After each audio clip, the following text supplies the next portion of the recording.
En 1985, la película de Disney Return to Oz fue lanzada en los cines y unos años más tarde llegó al formato VHS. No recuerdo la edad que tenía en el momento que la vi, tal vez 5 años a lo mucho. Supe de inmediato que había algo inusual en la película, algo especialmente inquietante. Recuerdo que la primera vez que la vi, lloré. También recuerdo haberla visto en mi casa. Ahí estaba yo, pegado frente al televisor, paralizado, sin verla, y no por desinterés, sino por terror. A decir verdad, y de cierta forma, es una película de miedo. Pero, un momento, antes de quejarte e ir a ver, leer o escuchar otra historia, no te preocupes. Esta no es la típica historia de una cinta de video embrujada. La película se reprodujo perfectamente normal en la medida posible. Dorothy no volteó hacia la cámara ni comenzó a gritar mientras salía sangre de sus ojos o algo así de estúpido. No pretendo y no me interesa relatar ese tipo de historias de mierda como las que te han contado o has leído cientos de veces. Solo quiero contarte cómo me sentí cuando vi esta película, además de algunas de las cosas extrañas que experimenté y recordé al hacerlo. Es una historia extraña y realmente me pregunto qué estaba pensando el productor Paul Maslansky en ese momento. Sé que el control sobre la película realmente no le correspondía a él, sino al director Walter Murch, un especialista en sonido y edición. Murch trabajó en la edición de películas como El Padrino y Apocalypse Now, pero Return to Oz fue su único trabajo como director.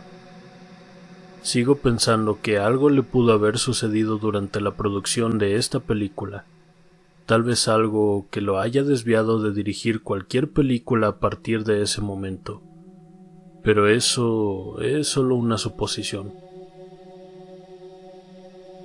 Mi madre obtuvo una copia de la película en VHS. Lo recuerdo claramente porque también tenía una copia de la versión musical de Judy Garland. Ella amaba esa película. Yo estaba algo menos impresionado con esa versión. El efecto sepia para un niño que estaba acostumbrado a la televisión a color parecía aburrido. La bruja verde no me impresionó tampoco. Todos los decorados parecían demasiado falsos y conforme veía la cinta descubrí que no me atrapaba. Sin embargo, a mi madre le encantaba. Cuando era adulto, mi mamá me contó sobre la adicción a las drogas de Judy Garland y su caída gradual del mundo de Hollywood. Una historia que se sintió igual de trágica que cualquier cosa en la pantalla grande. Return to Oz, sin embargo, no fue una secuela. De hecho, lo único que lo relacionó con la versión musical fue la presencia de los zapatos rojos, que por cierto eran plateados en el libro original. Pero mi madre todavía estaba emocionada de ver la película. Esta película cuenta la historia del regreso de Dorothy a la maravillosa tierra de Oz, o al menos debería ser maravillosa, aunque realmente no lo es. Pero está desesperada por regresar y cuando la vemos por primera vez en la película, está muy deprimida, triste y sola. La primera imagen que tenemos en la película es ella mirándose tristemente en un espejo sucio, y al poco tiempo su familia la lleva a un hospital. El hospital es más como un asilo mental. Dorothy es presentada a un doctor, quien deseoso de probar la máquina de curación eléctrica recién inventada, le cuenta a Dorothy las características de la misma, como si le describiera que tiene un rostro. Luego le dice que enviaría intensas descargas eléctricas que abrazarían su cráneo para curarla. La joven es escoltada hasta las entrañas del hospital, a través de altos e imponentes pasillos, y encerrada en una celda estéril y vacía. Esa noche ella se encontraba atada a una cama de hospital, pero mientras los gritos de otros internos hacen eco en las paredes del hospital, Dorothy es acomodada en la máquina eléctrica. Luego se desata una tormenta en el exterior y esto afecta la electricidad en el lugar. Durante la confusión, Dorothy es rescatada por otra chica y huyen juntas al río que se encuentra a orillas del hospital, donde se ahogan. Quiero decir, Dorothy regresa a la Tierra de Oz. Llega al lugar en los restos de una vieja caja flotando río abajo. Así es la historia. Pero eso no es todo lo que sucede. En la vieja película del Mago de Oz, la de Judy Garland, la casa de Dorothy es arrancada del suelo por un tornado. Todos sabemos que los tornados no llevan a las personas de un lugar a otro para dejarlas caer suavemente. Si hubiera sido una persona real atrapada en una pequeña casa de madera bajo el viento de un tornado, Dorothy habría muerto. Y tal vez lo hizo, y el resto de la película fue simplemente una alucinación dentro de su cerebro dañado. Pero no, eso es solo una teoría. En esta película, Return to Oz, Dorothy cae en las agitadas aguas del río luchando por mantenerse sobre la superficie, con sus brazos chapoteando, su boca jadeando por aire. Y entonces ella está en Oz. Y por unos momentos todo parece estar bien. Todo parece bastante feliz. Encuentra un pollo parlante llamado Vilina que se ofrece a viajar con ella de camino a Ciudad Esmeralda. En el camino, ella encuentra un árbol que distribuye loncheras llenas de sándwiches ya preparados. Es casi como si todo saliera bien una vez que llegaran a la Ciudad Esmeralda, porque entonces ella podría regresar a su granja. Su granja, donde estaba sentada mirando el sucio espejo, con los ojos llenos de desesperación. David Kerr del Chicago Reader describió a esta película como sombría, espeluznante y ocasionalmente aterradora. No querrás que Dorothy vaya a casa, no al mundo lleno de enfermeras que la atan y doctores que quieren arrancarle la felicidad, en un hospital lleno de pasillos como laberintos y máquinas que pretenden llenar su cuerpo de electricidad.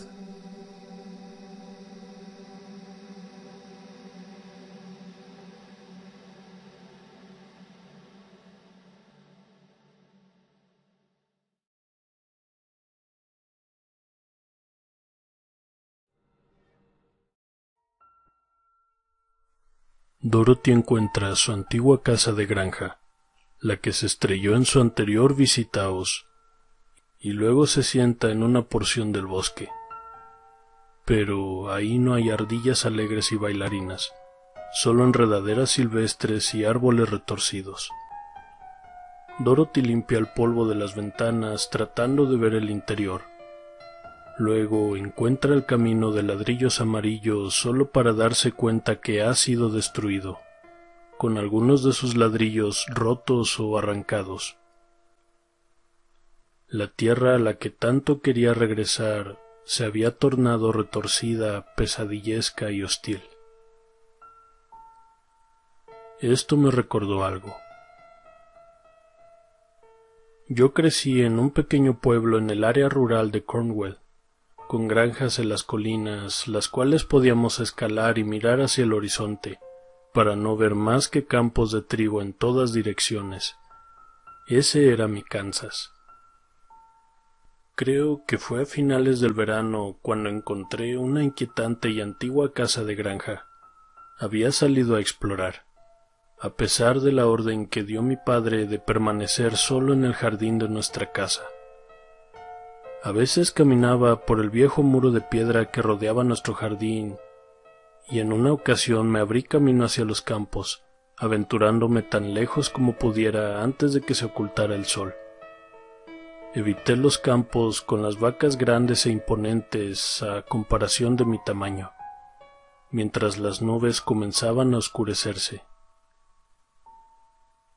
Había ido más lejos que antes, más lejos que nunca, por lo que me dispuse a examinar una pequeña arboleda que veía a la distancia, en la que nunca había estado antes.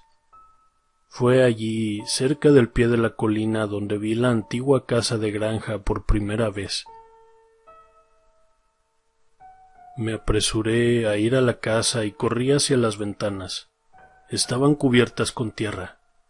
Apenas podía ver algo a través de ellas. Me puse de puntillas tratando de mirar dentro, pero apenas podía distinguir sombras entre la suciedad.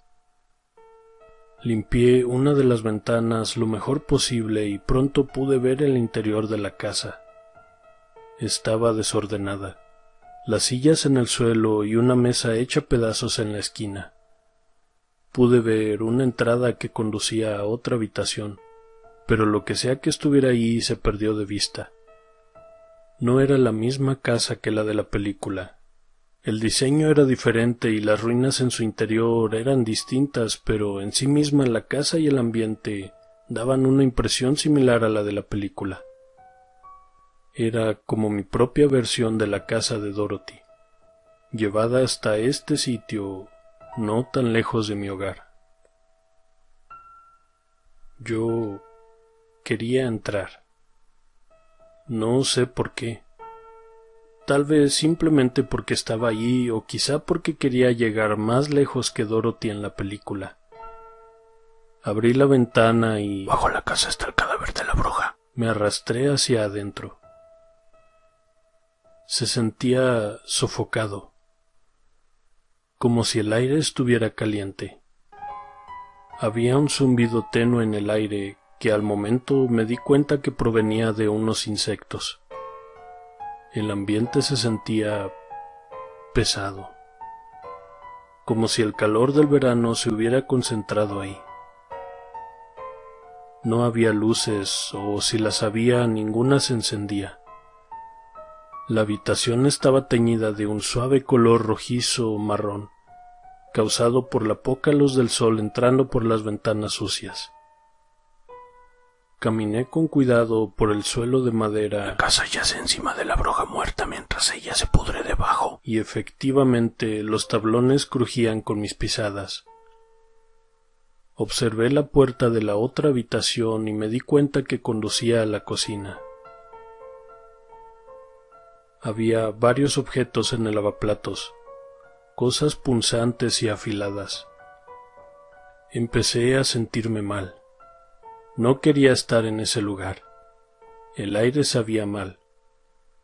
Había un olor, algo que nunca había olido antes, pero sabía que era malo.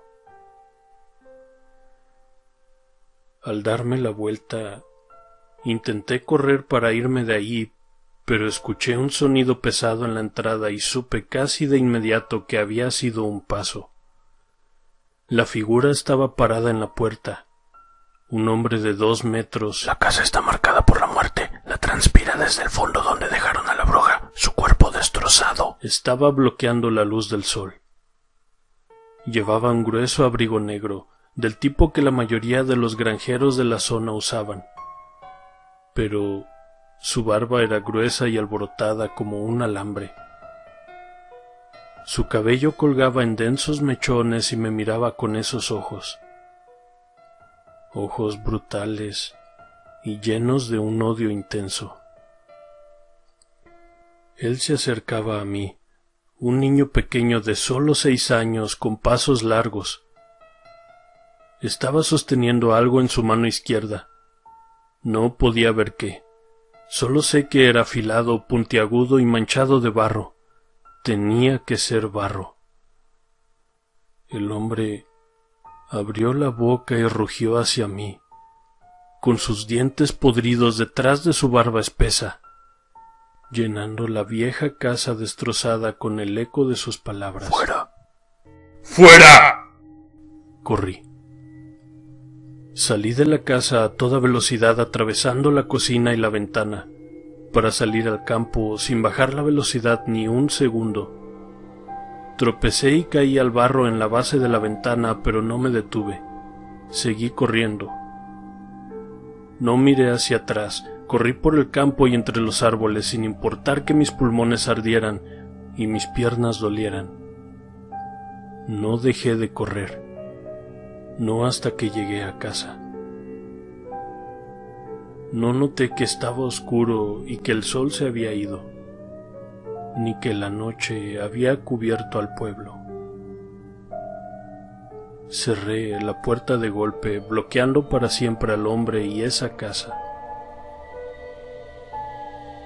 Mi padre bajó las escaleras cuando me escuchó golpear la puerta y me exigió que le dijera dónde había estado y qué había estado haciendo. No quería explicarlo. No quería decirle, y mentí. Quiso saber más, diciéndome con voz alta que era tarde y que sabía que estaba mintiendo. Cuando finalmente lo dije, me llevó a mi habitación y me ordenó bajarme los pantalones y acostarme en la cama, para luego quitarse el cinturón y azotarme el trasero hasta que grité y lloré sin control. Me hizo prometer, bajo amenaza del mismo castigo, que no volvería a meterme en las casas de las personas sin permiso. Estuve molesto la mayor parte del día siguiente, y no tenía ni idea hasta varios años después de por qué él se había enojado tanto conmigo. Cuando lo descubrí, fue en mi adolescencia. Nuestra familia se había alejado del pueblo. Nos fuimos a una pequeña casa en una gran ciudad. El cambio había sido considerable, sobre todo por nuestro nuevo estilo de vida. Se hizo imposible evitar oír sobre el mundo que nos rodea, y ya no tuve la presencia continua de mis padres para protegerme de la información que se puede encontrar en los periódicos o navegando en Internet. Fue en las noticias que vi la fotografía del hombre en la antigua casa abandonada.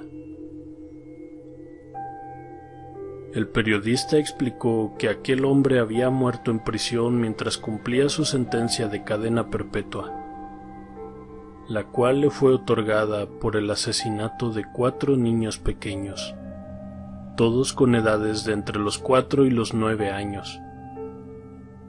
Había sido arrestado justo un mes después de que mi padre me azotara y me hiciera prometer que no volvería a entrar en casas de extraños. El tipo se había suicidado en prisión. Las noticias no decían cómo, pero tiempo después supe que había roto un borde afilado de su cepillo de dientes y se lo había tragado, rebanándole la garganta. Él se ahogó río abajo con su propia sangre. Dorothy continuó con su viaje por las ruinas del camino de ladrillos amarillos, al igual que yo.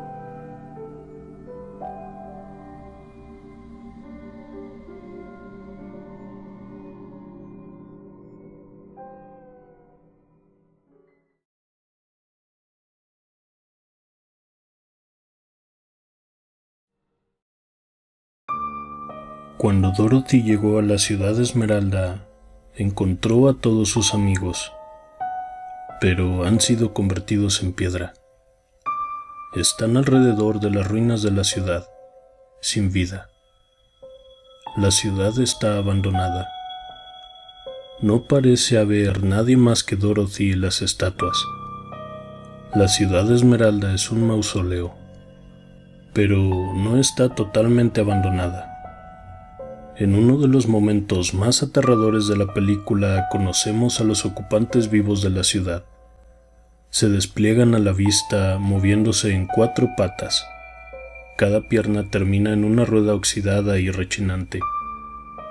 Al principio vemos su cara como una masa retorcida y negra de tejido y músculo, corrompida en una mueca demente. con ojos que se asoman mirando de manera fría e inquietante. Es entonces cuando levantan su cabeza revelando que la cara anterior era falsa. La criatura se ríe diciendo: «Ven aquí». No paraba de reír. Más de ellos aparecen. 3, 4, un grupo completo. Dorothy escapa mientras yo me cubro los ojos esperando bloquearlos de mi vista. Dorothy descubre encerrado en una vieja habitación en la ciudad Esmeralda a un guardián mecánico llamado TikTok, que se ofrece a protegerla de los monstruos sobre ruedas. Esta criatura tiene su propia cara mecánica, muy similar a la de la máquina de electrochoques en el hospital de Kansas, pero es amigo de Dorothy y lucha contra aquellos monstruos, descubriendo a su vez que la ciudad ha sido tomada por una bruja malvada llamada Mombi. TikTok no es aterrador, es un personaje agradable y amistoso. No se puede decir lo mismo de todos los amigos de Dorothy, pero llegaremos a eso eventualmente. Primero tenemos que hablar sobre Mombi.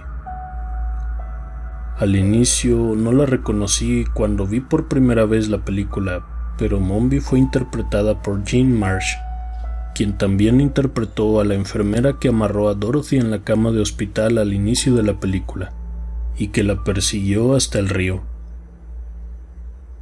Ella estuvo casada durante 5 años con Jon Pertwee, el actor que interpretó a la tercera versión del Doctor Who, aquella famosa serie. Y tal vez más relevante para esta historia, hizo el personaje de Vorcel Gummidge, un espantapájaros que fue traído a la vida. Menciono al espantapájaros porque el otro compañero de Dorothy es un prisionero de Mombi. Cuando Mombi atrapa a Dorothy en su torre, la joven de Kansas se encuentra con uno de los experimentos fallidos de Mombi, Jack Pumpkinhead. Este es una criatura aterradora, más alta que cualquier actor adulto en esta película, con extremidades delgadas como varillas. Camina con dificultad sobre esas alargadas piernas de madera, vistiendo un viejo abrigo con dedos que terminan en largas ramas. Sobre su cuello se encuentra una calabaza en lugar de cabeza. Cuando la criatura se mueve, lo hace con violentos espasmos, agitando sus brazos y manos como si fueran partes extrañas de su cuerpo. Su voz es agradable, la voz de Brian Henson. Brian Henson es hijo del famoso Jim Henson, y ahora es presidente de la compañía de su padre. Su voz es sin duda la parte más suave de una criatura por demás aterradora. En varios momentos a lo largo de la película, las extremidades de Jack se desprenden o se rompen, teniendo que volver a ponerlas en su lugar con cuerdas. La única forma de escapar de Dorothy de la torre de Mombi es robar el polvo de la vida, que la bruja utilizó para dar vida a la criatura con cabeza de calabaza. Ella almacena el polvo en un armario de vidrio, junto con sus cabezas de repuesto. Así es, Mombi tiene una colección de cabezas. Se cambia de cabeza de acuerdo a su estado de ánimo. Las cabezas están en sus gabinetes, aparentemente sin vida, pero cada una está tan viva como tú o como yo. Esa noche, cuando Dorothy intenta robar el polvo de la vida, accidentalmente despierta a una de las cabezas incorpóreas. Sus ojos se abren y con voz áspera grita el nombre de la niña, Dorothy Gale. Las otras cabezas se despiertan y comienzan a gritar. Gritan, gritan y gritan. Sus gritos resonantes despiertan a la bruja, que se levanta de la cama con los brazos estirados, corriendo hacia la niña, con el espacio entre sus hombros donde su cabeza debería estar completamente vacío, con las cabezas gritando al unísono.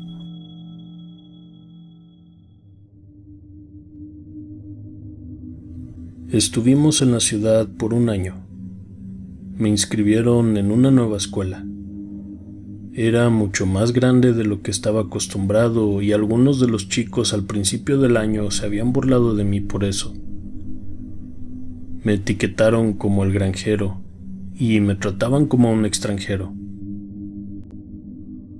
En el transcurso de los meses, sin embargo, se fueron olvidando de mi contexto y pronto simplemente fui un estudiante más de la escuela. Lo había visto en el patio de la escuela. No sabía su nombre. Tenía un cabello rubio que parecía brillar como el sol. Creo que debe haber tenido unos 11 años. Pero ante mis ojos de niño, él podría haber sido 100 años mayor que yo. Él era un niño grande, y como con todos los grandes traté de evitarlo porque él y sus amigos eran ruidosos y agitados. Estaba en los años superiores de la escuela, y por eso no tenía que usar uniforme. Ninguno de los estudiantes de años superiores lo hacía, por lo que él usaría lo que quisiera. Generalmente una camiseta blanca y jeans. Creo que nunca llegamos a hablar, pero por lo que sucedió lo recuerdo. Era verano. Estaba fuera de la escuela durante el comienzo de las vacaciones. No podía haber pasado más de una semana desde que la escuela se había terminado. Habíamos ido a dar un paseo al lago, aprovechando que era un día bastante agradable. El sol era cálido y había un viento fresco en el ambiente. Mi madre me había llevado al centro de la ciudad ese mismo día temprano, ya que quería recoger algunos paquetes de la oficina de correos. Me sentía algo molesto, ya que la aventura de mi madre para hacer las compras me había interrumpido las caricaturas de la mañana. Sin embargo, yo había decidido acompañarla, con la promesa de que si me comportaba podríamos alquilar una película en la tienda de videos esa noche. Había pasado mucho tiempo desde que alquilamos Regreso a Oz por primera vez, y la película se había desvanecido de mi memoria. Yo estaba emocionado, tenía muchas ganas de ver lo que podríamos encontrar en la pequeña y oscura tienda de películas. Mi madre ya estaba segura de que quería alquilar la versión musical de Judy Garland de El Mago de Oz y revivir su amor por el clásico. Esto fue años antes de que los blockbusters llegaran a Inglaterra y las tiendas de alquiler de videos todavía eran pequeños locales, propiedad de personas emprendedoras que buscaban ingresar a un nuevo mercado. Mi madre estacionó el auto a unas calles de la tienda y salimos. El viento comenzaba a hacerse más fuerte y empezaba a sentirse un poco frío. Agarré mi abrigo del asiento trasero del auto y me lo puse. Mi madre me miró y dijo: «Voy a entrar a la panadería por un momento». La panadería, debo mencionar, estaba en la esquina de la calle, a 2 tiendas del local de películas, con una pequeña peluquería entre las dos. «Espera aquí», ella indicó al frente de la tienda de videos. Esperé. No iba a discutir y ciertamente no iba a desobedecer. La promesa de ver una película esa noche fue suficiente para garantizar eso. Esperé por lo que parecía una eternidad, pero estoy seguro de que no fue más de un minuto, cuando escuché los gritos desde el otro lado de la calle. Lo miré. Era el chico grande con su camiseta blanca y sus jeans. Su cabello rubio brillaba aún más bajo el sol del verano. Él estaba en una bicicleta junto con otros 3 amigos. Reconocí a todos ellos de la escuela, pero al igual que con el chico rubio no sabía sus nombres. Se estaban gritando el uno al otro, dando vueltas en sus bicicletas y haciendo pequeños trucos. Uno daba saltos con la bicicleta adelante y atrás. Otro levantaba la llanta delantera. Todo estaba en silencio. Después de aproximadamente 1 minuto, el grupo se movió hacia la carretera, montando alrededor de los autos estacionados. Era una mañana tranquila. Debían ser como las 11 y los chicos estaban animados. Uno de ellos hacía girar el manubrio mientras daba un salto. Observé al chico rubio y a uno de sus amigos haciendo maniobras por un momento, y luego volteé a mirar la ventana de la tienda de películas. La ventana estaba llena de carteles y me daba curiosidad ver qué películas estaban promocionando. Miré cada póster, apenas notándolos cuando la luz del sol se atenuó por una nube que pasaba al frente. La brisa del viento Dorothy Gale que vino después se sintió un poco más fría, así que me abracé y esperé a mi madre, cuando de repente escuché a uno de los amigos del chico grande gritar. El camión debe haber tomado la curva de la carretera demasiado rápido. No lo vi girar, pero cuando escuché el grito me volví para mirar y lo vi. Era un camión enorme, imponente y feroz. Su carga se estrelló contra uno de los autos al otro lado de la carretera. Los muchachos en la calle comenzaron a correr con pánico. Uno dejó caer su bicicleta y corrió a pie gritando mientras el estruendo de los frenos del camión aumentaba de volumen, retumbando el ambiente a su alrededor. El chico rubio no se movió. No entendía por qué no se movió en ese momento, pero ahora me doy cuenta de que estaba paralizado por el miedo. Su camisa se ondeaba alrededor de su cuerpo mientras miraba al camión con los ojos muy abiertos, y un grito brotaba de su boca. Trató de levantar las manos para cubrirse la cara como si sus delgados brazos fueran a protegerlo de la enorme masa de metal de 10 ruedas que se disparaba fuera de control hacia él. El chico solo gritaba, gritaba y gritaba. El camión arrasó con la calle, y aunque yo estaba a unos 13 metros de donde él estaba parado, sentí que el aire Dorothy Gale me golpeaba con una fuerte ráfaga mientras se llevaba al chico rubio. El camión ni siquiera chocó con él, simplemente pasó por donde estaba parado. Su cuerpo se dobló debajo de él como si fuera de papel. Su cabeza, que quedó a la altura de la parte superior de las ruedas, se separó. No había mucha sangre, pero la fuerza del golpe del camión le arrancó la cabeza de los hombros, lanzándola al otro lado de la carretera. Esta golpeó la banqueta, convirtiéndose en no más que un trozo de carne, un despojo, huesos, como utilería de una película. Yo no estaba gritando. No pude. Mi garganta simplemente no emitía ningún sonido, a excepción de una serie de suspiros cuando intentaba llevar suficiente aire a mis pulmones. No podía gritar porque no podía respirar. Pero había gritos en el aire, Dorothy Gale, que no eran míos. Y no pude entender quién estaba gritando. Entonces me di cuenta. Fue la cabeza. La cabeza del chico se balanceaba ligeramente sobre el costado de la acera, vaciando un horrible grito que salía desde el cuello destrozado, solo por unos pocos segundos. El camión se había detenido donde estaba. Los frenos lo detuvieron demasiado tarde, pero debajo de las ruedas, el cuerpo del chico rubio se retorció por unos segundos más.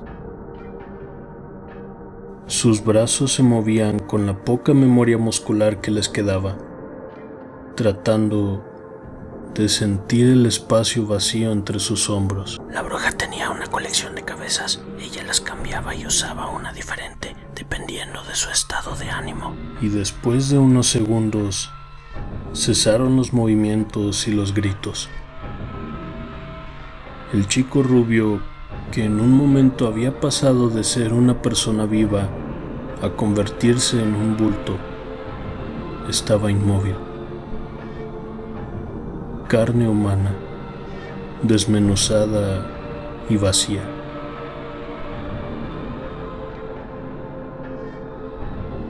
Pocos minutos después, mi madre apareció. Estaba en pánico. Ella corrió de la panadería hacia mí y me jaló, intentando taparme los ojos, esperando que sacarme de la escena quitara de mi mente lo que había visto. Pero eso no funcionó. Aunque cerré los ojos, la imagen no desapareció. Todavía podía ver la cabeza del chico rubio, el costado de su rostro desgarrado, sus ojos en el lugar equivocado y su boca abierta mientras dejaba salir los últimos ecos de su grito. Dorothy, por supuesto, había huido del cuerpo tembloroso y tambaleante de la bruja y de su colección de cabezas gritonas. Ella había escapado de los horrores. En cambio yo no tuve tanta suerte.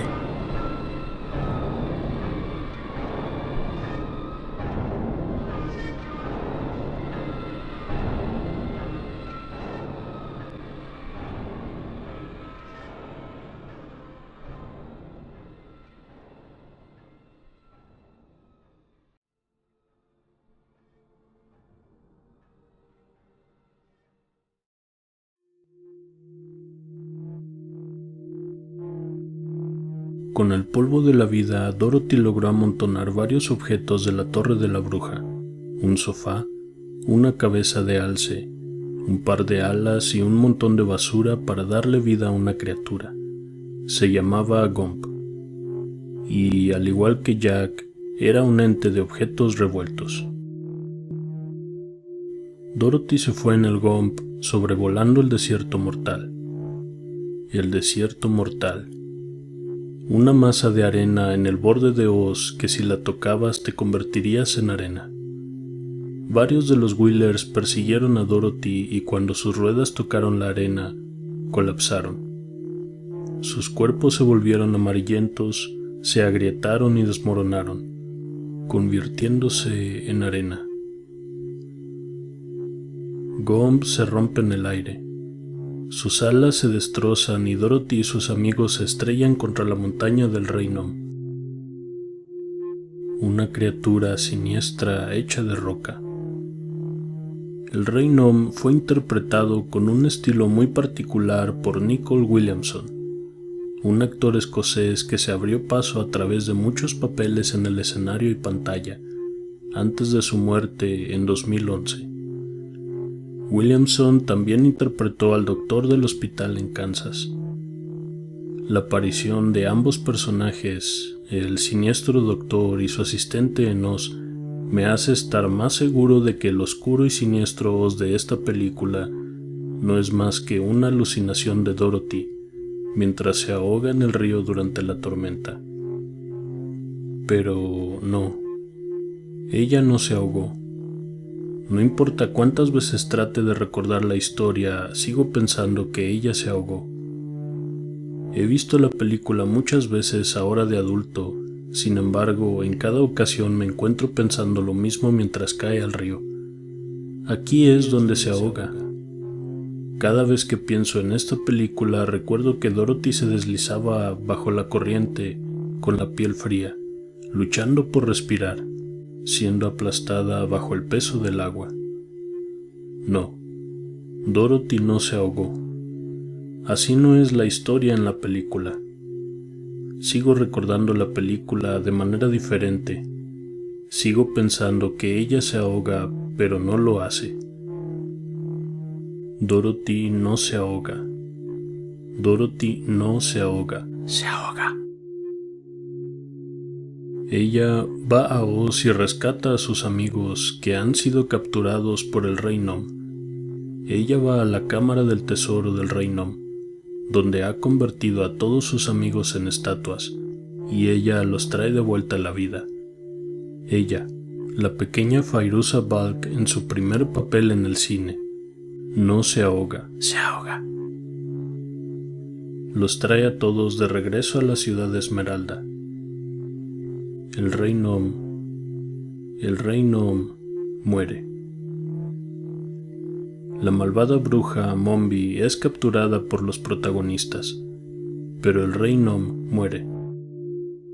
La compañera de Dorothy, esa gallina parlante llamada Vilina, arroja un huevo en la boca del Rey Nom.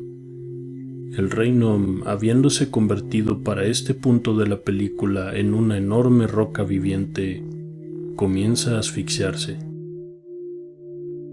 Él exhala con dificultad, diciendo «huevos, veneno», para luego derrumbarse. Todo su cuerpo se deshace lentamente, trozos de rocas cayendo. Huevos, veneno. Los huevos, por supuesto, no son veneno. En la película solo son venenosos para el Rey Nom. Nunca entendí por qué, y de niño ni siquiera noté que era una condición que solo afectaba al Rey Nom, y no algo que afectaría a ningún otro personaje, fuera humano o no. Esa línea fue simplemente una proclamación, una advertencia. Los huevos son veneno. Mientras su cara se hacía pedazos cayendo sin vida. Veneno. Mi madre me preparó un plato de veneno, huevos revueltos para el desayuno. Esto fue 2 semanas antes de mudarnos a la ciudad, lejos de la casa de nuestro pueblo. Había vivido en un pequeño pueblo durante toda mi vida. No teníamos más de 30 edificios y una única calle principal con su tienda local, taberna, escuela e iglesia. Todo rodeado por granjas y bosques como he mencionado anteriormente. Gran parte de los recursos que se producían ahí eran agrícolas: carne de res, carne de cerdo y huevos. Recuerdo haber empujado el plato fuera de mi vista. ¿No tienes hambre?, preguntó mi madre. Negué con la cabeza. Veneno. Encontré el nido a finales del verano. Estaba escondido en las raíces de un viejo roble cerca de la parte trasera de la iglesia. Lo habían construido algunos de los pollos que se extraviaban de otras granjas para refugiarse entre las retorcidas raíces del árbol podrido. Lo encontré una mañana, mientras me dirigía a la escuela. Había llovido la noche anterior y mis botas de goma estaban salpicadas de barro. Escuché un sonido, un lamento. Caminé a través de la hierba espesa y empapada para inclinarme y poder ver más de cerca a través de las sombras de las viejas raíces de los árboles. El nido estaba mojado y lleno de tierra. 2 huevos de gallina estaban en la tierra y su superficie relucían por la lluvia. El tercero estaba hecho pedazos. Los pedazos de su cáscara colgaban como si fuera un globo desinflado. El pollito había nacido demasiado temprano. Era prematuro y estaba mal formado. Su cuerpo parecía una maraña de tejidos maltratado y húmedo. Su piel era grasosa y tenía un color extraño. Parecía estar hecho de fibras musculares. Su cabeza era demasiado grande para su cuello, y colgaba inerte a un lado, con los ojos demasiado abiertos. Estaba temblando, tratando de respirar, luchando por vivir. No le quedaba mucho tiempo. Fue un nacimiento prematuro. El feto de una criatura, más músculo y tejido conectivo que vida. Su huevo Veneno. se había roto y expulsado al polluelo hacia el exterior, rechazándolo.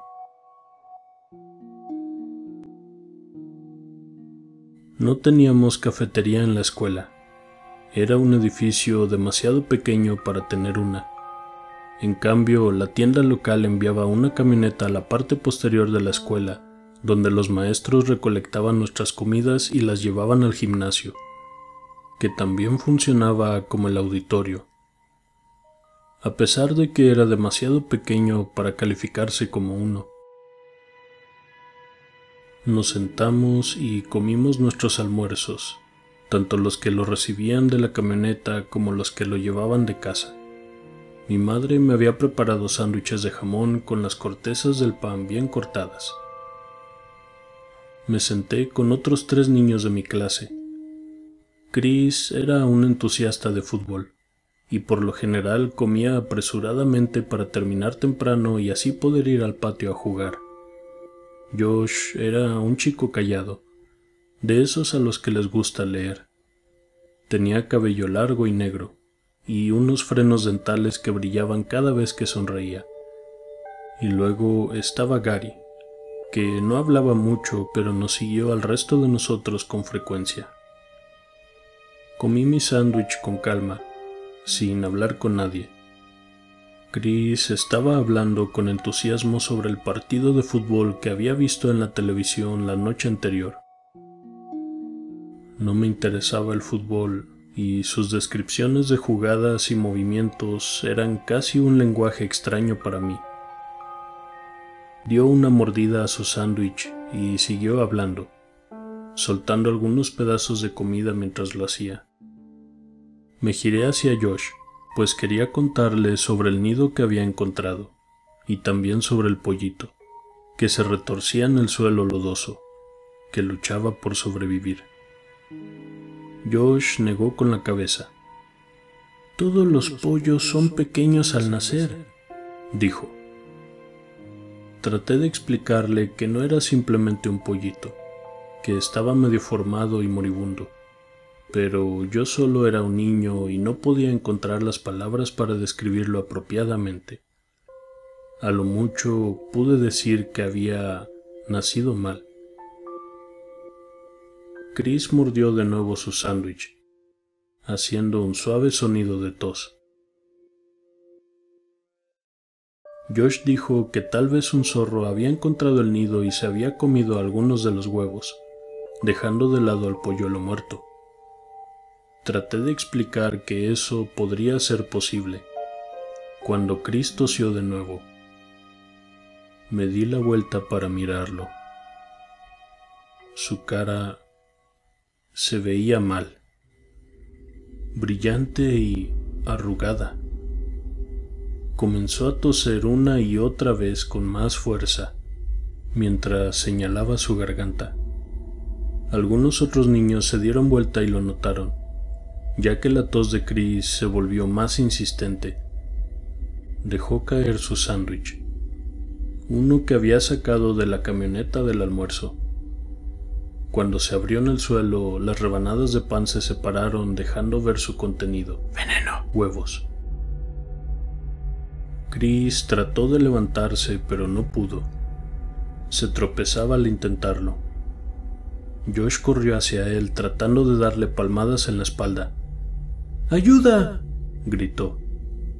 En ese momento, Chris apretaba su propia garganta mientras su cara cambiaba de un rojo pálido a un rojo intenso, como la sangre. Comenzó a entrar en pánico. Luchaba por respirar con desesperación, pero eso no era lo que lo estaba matando. Yo sabía qué era lo que lo estaba matando. Era el veneno. Los huevos en el sándwich.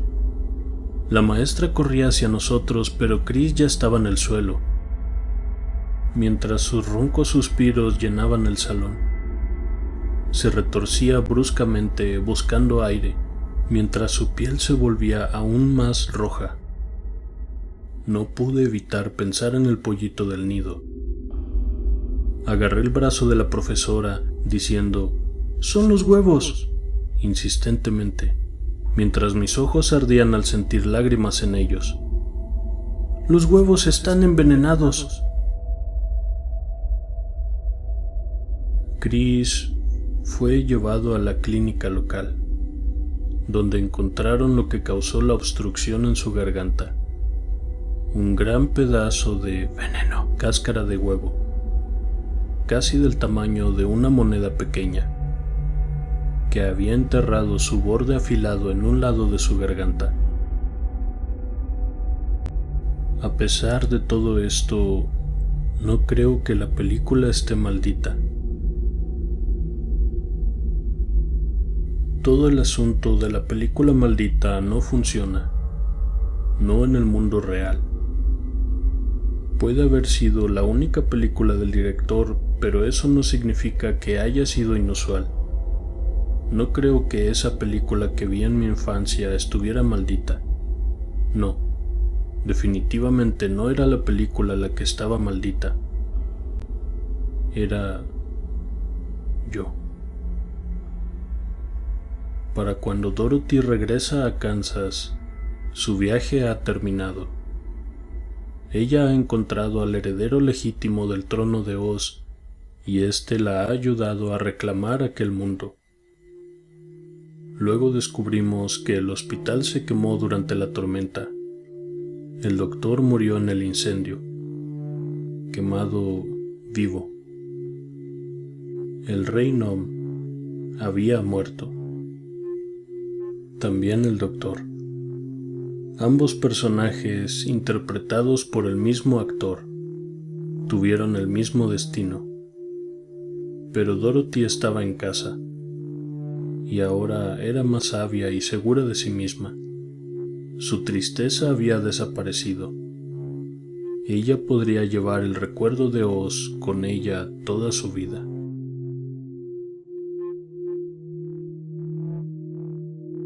Me pregunto si esa también fue su maldición, que la pobre Dorothy Gale siempre tendría que regresar a Oz.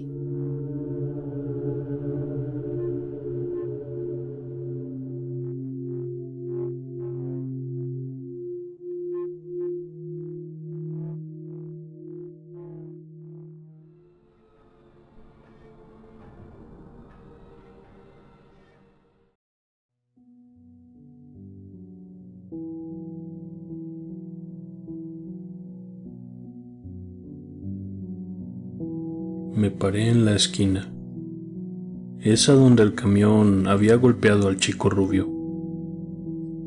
Esto pasó hace aproximadamente un mes. Estaba en la ciudad por negocios. Acababa de terminar un nuevo proyecto, el rodaje de una nueva película. Cuando tenía 12 años, vi una película llamada Cinema Paradiso, un clásico del cine italiano moderno. Cuenta la historia de un hombre que crece en un pueblo pequeño, y durante su niñez el cine local causa un gran impacto en su vida. Él crece y se convierte en un respetado director de cine. Hay similitudes entre nuestras vidas. Cuando terminé mi quinto largometraje, empecé a preguntarme qué tipo de influencia habían tenido en mí las películas que había visto de niño. Cómo me habían moldeado para ser quien era. El personaje de Cinema Paradiso toma fuerza de los filmes y le funcionan a su vez como un medio de escape. Y en mi caso, hubo una película que me aterrorizó. Ya sabemos cuál. No se trataba más que de una coincidencia lo que me trajo aquí, precisamente a esta banqueta. Tenía 2 semanas para ir hasta que comenzara la edición de la película y necesitaba un descanso, despejar mi mente. La edición iba a tener lugar en nuestro estudio principal, pero por pura coincidencia mi hotel no estaba muy lejos de donde había ocurrido el accidente del camión. Esa tarde fui hacia esa calle. Pensé que tal vez se vería igual. Realmente no sabía lo que esperaba encontrar. Supongo que no quería ahogar mis recuerdos. Tal vez solo quería revivirlos una última vez para decir adiós. La tienda de películas se había ido hace mucho, aunque la pastelería todavía estaba allí. Sin embargo, el joven detrás del mostrador me dijo que no podía recordar que hubiera una tienda de alquiler de videos ahí en la calle desde que se mudó a la ciudad, hace unos 7 años. El lugar había cambiado. Esperaba poder ver las marcas de los neumáticos del camión rayados en el pavimento por el accidente, pero ya no estaban. Ni la marca negra de goma quemada, ni las manchas de sangre en la banqueta donde la cabeza del chico había caído. La ciudad había cambiado. Había seguido adelante. Solo mi memoria permaneció. Pero había un último lugar al que tenía que ir. Mi pueblo natal en Cornwall había cambiado aún más drásticamente. Conduje hasta ahí en mi auto y cuando llegué a la calle principal del pueblo me di cuenta de que el tiempo había devastado el lugar, mucho peor que cualquier tornado. Sin embargo, estaba decidido a no dejar que el peso del tiempo me disuadiera de lo que tenía que hacer. Estacioné mi auto y miré alrededor. Había conducido a través de las suaves colinas que alguna vez estuvieron llenas de trigo, pero que ahora estaban vacías. Mi Kansas se había ido. El aire sabía diferente. Pensé en aquel momento, era mi propio regreso a Oz.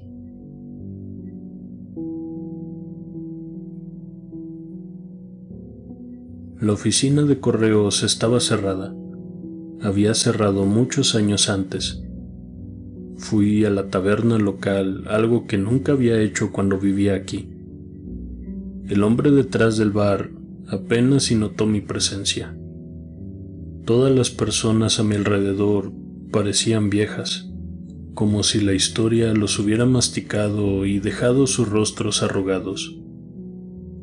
No vi a un solo niño en el lugar.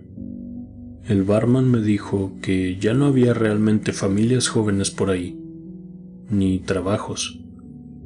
Solo los ancianos que alguna vez trabajaron en las granjas esperando que el polvo de la tierra acabara con ellos. Estar en el pueblo fue doloroso. El lugar era como una reliquia, algo que el pasado había olvidado. El tiempo había prevalecido. Yo había prevalecido. El pueblo no. Lo intentó. Había luchado, pero perdió. No quería quedarme por mucho tiempo. Sabía que quería hacer esto rápido. Era demasiado doloroso. Antes de que los fantasmas de mis recuerdos empezaran a atormentarme. Salí de la taberna y comencé a caminar. La escuela era la más cercana, así que fui ahí primero. Fue una mala decisión. El edificio se encontraba desolado. El letrero en el frente, con el nombre de la escuela que en su día se mostraba imponente, había sido derribado. El lugar estaba abandonado. Sin niños en el pueblo ya no tenía sentido tener una escuela. Me enteré por el dueño de la taberna que el salón donde Chris se había ahogado, con el trozo de cáscara de huevo, todavía se usaba de vez en cuando para las reuniones locales, pero el resto de aulas llevaban años sin usarse. Caminé alrededor del edificio, mirando las habitaciones, sin muebles. No había escritorios ni sillas. Una de las aulas sostenía todavía una pizarra vieja, con la superficie cubierta de polvo. Cuando llegué a la iglesia me di cuenta, incluso un poco antes de entrar al patio, que el viejo roble había desaparecido hacía mucho tiempo. Me encontré a un viejo sacerdote sentado frente a la iglesia. Cuando le pregunté sobre el viejo árbol, me dijo que había contraído una enfermedad varios años antes y que había sido cortado. Entré al patio y efectivamente encontré el viejo y seco espacio donde alguna vez estuvo el árbol. La tierra se sentía más dura que el suelo que la rodeaba y se alzaba en un pequeño bulto, como si se tratara de una especie de tumba. La antigua casa de campo había sido demolida. Habían cubierto de concreto el lugar como si quisieran evitar que alguien más construyera ahí. Esperaba encontrar una pequeña placa, tal vez una dedicación a los 4 niños que habían sido asesinados y enterrados ahí. Pero no hubo nada más que grietas atravesadas por hierba y pasto, las cuales se asomaban como los dedos de la naturaleza. Era casi, pensé, como si el tiempo quisiera olvidar lo que sucedió ahí. Me sentí cansado. El viaje había sido difícil, agridulce. Sentí que había regresado a mi hogar, sintiendo a su vez la tristeza que eso me provocaría. Quería irme rápido. Los recuerdos eran demasiado fuertes. Unos eran tan poderosos para mí, pero el resto del mundo había hecho todo lo posible por olvidarlos. Hice mi viaje, o eso pensé, pero aún no había terminado. El sol comenzaba a ocultarse para cuando llegué al río. No sé qué me llevó ahí. No tenía idea de qué había guiado mis pasos. Había olvidado que el pueblo tenía un río. A la luz del día, el río podría verse hermoso, pensé, pero con el sol ocultándose, iluminando el cielo de un color rojizo, el agua se tornaba profundamente negra. Mis pies me habían llevado ahí, casi de forma espontánea, como si estuviera siguiendo un rastro que había olvidado hace mucho tiempo. Ahí es a donde mi destrozado camino de ladrillos amarillos me había conducido. Y fue entonces cuando lo recordé. Aquí es donde ella se ahogó. No lo recordaba todo de una vez. Las imágenes vinieron primero. Su rostro con los ojos muy abiertos y una expresión de terror. El agua salpicando su piel y haciéndola brillar. Su boca incapaz de inhalar suficiente aire. Su cabello negro totalmente despeinado. El agua no paraba de llenarle la cara. El manto oscuro de la corriente la cubría por breves momentos antes de que ella saliera a la superficie otra vez, solo para volver a sumergirse en su helado abrazo. Yo estaba en la orilla del río, tratando de agarrar su brazo, pero hacía frío esa noche. Era invierno. Su abrigo estaba demasiado mojado y yo llevaba guantes. Y cada vez que intentaba atraparla, ella seguía resbalando. No pude agarrarla bien. No sabía qué hacer. No era lo suficientemente fuerte. Yo solo tenía 6 años. y ella tenía 4 años. El río la sostenía con fuerza. Sus aguas eran como dedos y se aferraban a ella mejor que yo. Ella estaba llorando, gritándome que la ayudara. El agua la arrastraba río abajo y evitaba que las palabras escaparan de su boca. Ella se estaba ahogando y yo estaba en pánico. Se suponía que yo debía cuidarla. Era mi hermana y yo era su hermano mayor. Estaba destinado a protegerla y ella se estaba ahogando. Ella había caído y golpeado el agua con fuerza, con tanta fuerza que había roto mi mundo entero y lo había olvidado.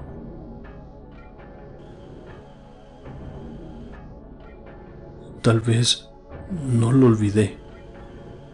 Creo que mi mente se había forzado a sí misma a protegerme. Sabía que no podía sobrellevarlo. No cuando era solo un niño pequeño. Recuerdo a mis padres y sus lágrimas y la ambulancia que se llevó a mi hermana, mientras mis padres me decían una y otra vez que no era mi culpa, pero lo fue. Todavía era ese niño pequeño que se había hecho olvidar que estaba quieto en la orilla del río, aferrándose al brazo de la niña mientras ella se ahogaba ante sus ojos. Me di cuenta de que esta era la razón por la que había venido hasta aquí. Necesitaba hacerme recordar. Tenía que encontrar la fuente de mi miedo. Recuerdo qué fue lo que mantuvo este momento fuera de mi mente. Ella se ahogó en el río. Ella se ahogó. No lo había recordado. Me había forzado a olvidar. Y ese recuerdo se deslizó en mi mente a través de la película. Comprendí entonces, era mi secreto. Lo había encerrado, ahogado dentro de mí. Pero el recuerdo había encontrado una manera de escapar. El fantasma de mi hermana pequeña no sería olvidado. Cada vez que pensaba en esa maldita película, cada vez que trataba de recordar Regreso a Oz, recordaba a Dorothy Gale ahogándose en el río. Pero no era Dorothy. Nunca había sido Dorothy. Había sido mi pequeña hermana. Y ella era mi fantasma. No se trataba de una siniestra entidad que buscaría venganza, pero ella había estado allí, siempre, en las sombras, acechándome, hasta que tuve que hacer mi propio viaje al pasado, mi propio regreso a Oz. Esa película era importante para mí. Ahora lo entendía. Jamás podría librarme de eso. Incluso cuando traté de decir adiós, cuando dije el nombre de mi pequeña hermana perdida en la orilla del río, supe que ella me seguiría por el resto de mi vida. No podía dejarla atrás. No podía volver a bloquear su recuerdo. Regreso a Oz nos unirá para siempre, porque mi madre, que amaba a Judy Garland, había nombrado a mi hermana Dorothy.